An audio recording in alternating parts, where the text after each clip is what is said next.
CCTV hot news നിങ്ങൾക്കായി സമർപ്പിക്കുന്നത് Powerguard solar system Koonamuchi. നമസ്കാരം. CCTV ഹോട്ട് ന്യൂസിലേക്ക് സ്വാഗതം. NDAയെ ഞെട്ടിച്ച് ഇന്ത്യ മുന്നണി അപ്രതീക്ഷിത മുന്നേറ്റമുണ്ടാക്കിയതോടെ മൂന്നാം വട്ടവും ഭരണമുറപ്പിക്കാനുള്ള നിർണായക നീക്കവുമായി BJP. TDPയെ NDAയിൽ തന്നെ നിർത്തുന്നതിനായി ചന്ദ്രബാബു നായിഡുവുമായി പ്രധാനമന്ത്രി നരേന്ദ്രമോദിയും ആഭ്യന്തരമന്ത്രി അമിത്ഷായും ഫോണിൽ സംസാരിച്ചു. ലോക്സഭാ തെരഞ്ഞെടുപ്പ് വോട്ടെണ്ണൽ അവസാന ഘട്ടത്തിലേക്കെത്തുമ്പോൾ സംസ്ഥാനത്താകെ ഉയരുന്നത് UDF തരംഗം. 17 മണ്ഡലങ്ങളിൽ കൃത്യമായി വിജയമുറപ്പിച്ചപ്പോൾ 9 മണ്ഡലങ്ങളിലും UDFന്റെ ലീഡ് ലക്ഷത്തിന് മുകളിലാണ്. ലോക്സഭാ തെരഞ്ഞെടുപ്പിൽ തൃശൂർ മണ്ഡലത്തിൽ സുരേഷ് ഗോപിക്ക് വിജയം. തെരഞ്ഞെടുപ്പ് കമ്മീഷൻ നൽകുന്ന കണക്കുപ്രകാരം 75,079 സുരേഷ് ഗോപിയുടെ ഭൂരിപക്ഷം. രണ്ടാം സ്ഥാനത്ത് LDF സ്ഥാനാർത്ഥി VS സുനിൽകുമാറാണ്. കോൺഗ്രസ് സ്ഥാനാർത്ഥി K മുരളീധരൻ മൂന്നാം സ്ഥാനത്തേക്ക് പിന്തള്ളപ്പെട്ടു. ആലത്തൂർ തിരിച്ചുപിടിച്ച് LDF. CPM കേന്ദ്ര കമ്മിറ്റി അംഗവും സംസ്ഥാന മന്ത്രിസഭയിലെ സീനിയർ മന്ത്രിയുമായ K രാധാകൃഷ്ണനിലൂടെ മണ്ഡലം തിരിച്ചുപിടിക്കാൻ സാധിച്ചത് പാർട്ടിക്കും മുന്നണിക്കും ആശ്വാസമായി. മാധ്യമരംഗം ജനകീയമായ കാലഘട്ടത്തിൽ KMPU നാടിന്റെ ശബ്ദമാണെന്ന് മന്ത്രി GR Anil. Kerala media persons union രണ്ടാം സംസ്ഥാന സമ്മേളനം തിരുവനന്തപുരത്ത് ഉദ്ഘാടനം ചെയ്യുകയായിരുന്നു മന്ത്രി. കുന്നംകുളം വടക്കാഞ്ചേരി റോഡിൽ ബൈക്കും ഓട്ടോറിക്ഷയും കൂട്ടിയിടിച്ച് അപകടം. 3 പേർക്ക് പരിക്കേറ്റു.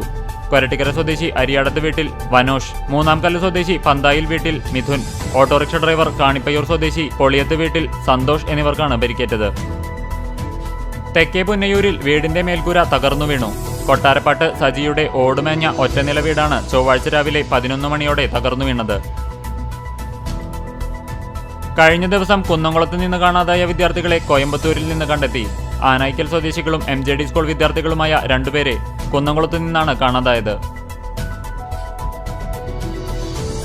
കിഴക്കാളൂർ വിശുദ്ധമറിയം ത്രേസ്യ ദേവാലയത്തിൽ സംയുക്ത ഊട്ടുനേർച്ചയുടെ കൊടിയേറ്റവും ഇടവക ദിനാഘോഷവും നടന്നു. നായരങ്ങാടി സെന്ററിലെ വെള്ളക്കെട്ടിന് പരിഹാരമായി. പഞ്ചായത്തിന്റെ നേതൃത്വത്തിൽ കാനകൾ വൃത്തിയാക്കി. സമസ്ത കേരള സുന്നി ബാലവേദി കോട്ടോൾ റേഞ്ച് കൗൺസിൽ മീറ്റും മോട്ടിവേഷൻ ക്ലാസും നടത്തി. റഫേൽ ഇസ്രായേൽ നടത്തുന്ന വംശഹത്യക്കെതിരെ കേരളത്തിൽ നടത്തുന്ന ഫലസ്തീൻ ഐക്യദാർഢ്യ ദിനത്തിന്റെ ഭാഗമായി കുന്നംകുളം ഏരിയയിൽ നടത്തിയ ഫലസ്തീൻ ഐക്യദാർഢ്യ ദിനത്തിൽ രാഷ്ട്രീയ സാമൂഹിക സാംസ്കാരിക മേഖലയിലെ പ്രമുഖർ പങ്കെടുത്തു. ആർത്താറ്റ് സെന്റ് മേരീസ് ഓർത്തഡോക്സ് പുത്തൻപള്ളിയിൽ വിദ്യാരംഭ പ്രാർത്ഥന നടത്തി.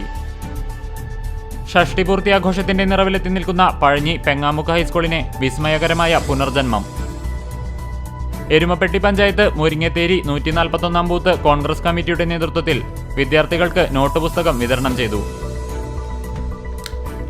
CCTV ഹോട്ട് ന്യൂസ് നിങ്ങൾക്കായി സമർപ്പിക്കുന്നത് പവർഗാർഡ് സോളാർ സിസ്റ്റം കൂനമുച്ചി. ഇതോടെ CCTV ഹോട്ട് ന്യൂസ് സമാപിക്കുന്നു. കൂടുതൽ വാർത്തകൾക്കും വിശേഷങ്ങൾക്കും ഞങ്ങളുടെ web page, YouTube channel, Facebook page എന്നിവ സന്ദർശിക്കുക. തത്സമയ വാർത്തകൾക്കായി www.cctv.online.tv സന്ദർശിക്കുക. നമസ്കാരം.